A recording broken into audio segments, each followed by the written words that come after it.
Mual dan muntah merupakan kondisi yang sering terjadi pada perempuan ketika hamil. Walaupun tidak membahayakan, namun si ibu bisa kekurangan nutrisi jika mual dan muntahnya berlangsung terus-menerus setiap hari. Nah, sebenarnya ada nggak sih cara mengatasi mual dan muntah ini? Untuk membahas itu, mari kita bahas dulu dari definisinya. Morning sickness adalah sebutan untuk keluhan mual dan muntah pada ibu hamil. Walaupun namanya morning, tapi keluhannya bukan hanya terjadi pada pagi hari. Bisa juga terjadi siang, malam, bahkan 24 jam sampai-sampai si ibu tidak bisa tidur. Jika mualnya berujung kepada muntah dan muntahnya lebih dari 4 kali sehari, maka ditakutkan si ibu bisa terjerumus kepada HEG atau hiperemesis gravidarum. Ini merupakan kondisi medis yang sangat membahayakan bagi si ibu, karena pada kondisi ini, pada tahap ini, si ibu sudah kekurangan kalori, nutrisi, dan elektrolit.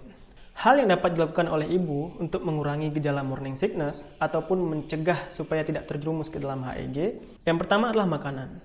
Makan yang sering namun sedikit dianjurkan bagi ibu hamil karena sudah terbukti untuk mengurangi rasa mual dan muntah. Makan yang tinggi karbohidrat dan protein juga dianjurkan, tapi harus rendah lemak. Kenapa rendah lemak? Karena lemak juga memicu rasa mual dan muntah itu sendiri. Walaupun lemak merupakan zat yang esensial bagi ibu hamil, namun prioritas utama di trimester 1 adalah mengurangi ataupun mencegah mual dan muntah. Untuk kebutuhan lemak dapat dikejar di trimester 2 dan trimester 3. Kemudian konsumsi suplemen dan minuman elektrolit juga dianjurkan pada ibu hamil. Tapi bukan minuman elektrolit yang ada di supermarket ya ibu-ibu. Soalnya, minuman elektrolit yang ada di supermarket itu isinya gula, kemudian bahan-bahan kimia, mereka tabur sedikit garam, kemudian mereka label itu sebagai elektrolit. Sehingga ini sangat membahayakan sebenarnya bagi ibu dan bayi. Minuman elektrolit yang benar dan bermanfaat bagi si ibu bisa didapatkan di apotek. Dia bentukannya ada yang saset, ada yang sudah jadi. Walaupun yang sudah jadi ini harganya agak lebih mahal. Jika makanan atau proses menyiapkan makanan itu men-trigger rasa mual pada ibu, maka makanan tersebut atau kegiatan tersebut haruslah dihindari dan jangan dilakukan. Poin kedua adalah lifestyle. Ibu hamil yang menderita morning sickness harus menghindari stres dan beristirahat sebisa mungkin. Terutama ini untuk si bapak sebenarnya arahannya. Kenapa? Karena ibu hamil, apalagi yang pertama kali hamil, terjadi perubahan drastis hormonal pada tubuhnya.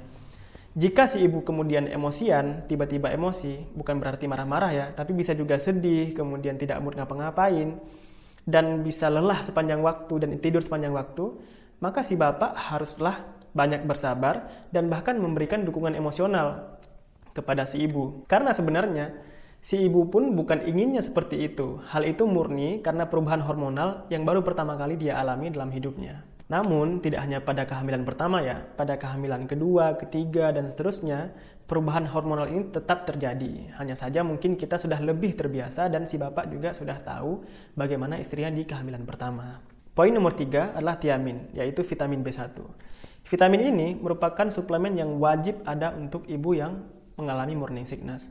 Tidak hanya baik untuk si ibu, vitamin ini juga terbukti mengurangi mual dan muntah. Sebenarnya, vitamin B1 itu banyak kita jumpai di makanan yang sehari-hari kita makan. Misalnya adalah gandum utuh ataupun kacang-kacangan. Namun, karena kondisinya adalah morning sickness dan si ibu tidak mampu makan apa-apa, maka sediaan vitamin B1 dalam bentuk suplemen juga sangat dianjurkan.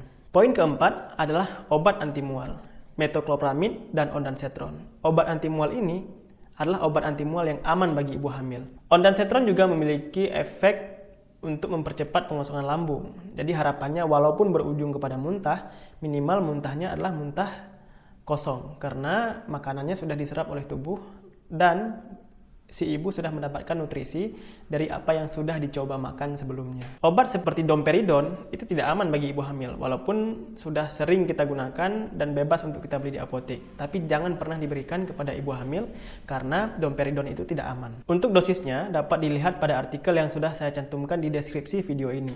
Artikel tersebut berasal dari NCBI yang merupakan sebuah platform jurnal kedokteran yang sudah sangat teruji validitasnya. Jadi tidak usah diragukan lagi. Poin kelima adalah steroid. Walaupun steroid ini sudah terbukti aman bagi ibu hamil dan dapat mengurangi mual dan muntah, obat ini haruslah menjadi lini terakhir untuk mengobati mual dan muntah pada ibu. Biasanya pada kasus-kasus di mana mungkin ya si ibu alergi terhadap metoclopramid ataupun alergi terhadap ondansetron, maka steroid bisa menjadi salah satu alternatif yang bisa dipakai sebagai lini terakhir. Namun biasanya yang meresepkan ini sudah dokter obgyn, bukan lagi dapat dibeli bebas atau diresepkan oleh dokter umum. Poin keenam adalah jahe. Nah, ini merupakan makanan yang mudah, murah untuk dikonsumsi oleh ibu hamil. 1 gram jahe per hari selama 4 hari sudah terbukti dapat mengurangi rasa mual dan muntah.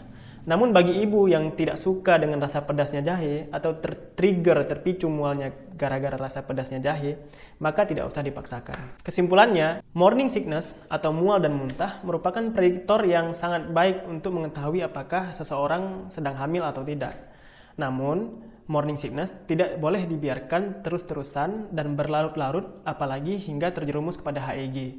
Karena si ibu dapat mengalami kekurangan nutrisi, kalori, dan elektrolit. Kekurangan nutrisi pada ibu hamil dapat menyebabkan BBLR, yaitu berat bayi lahir rendah, atau perdarahan sebelum persalinan, ataupun melahirkan awal waktu. Jadi, harus dihindari. Itu saja bahasan pada video kali ini. Semoga bermanfaat dan terima kasih.